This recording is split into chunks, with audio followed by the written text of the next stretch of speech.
Medical எக்யூப்மெண்டா? இரு, இது யாரு? அவர் ஒரு டாக்டர்னு சொன்னாங்க. ஒரு டாக்டர் எதுக்காக எம்பசி இப்படி கண்காணிக்கணும்?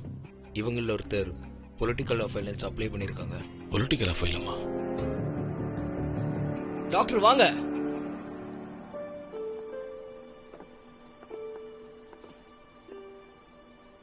நீங்க கேட்ட ஆம்போல்ஸ் இதுல இருக்கு.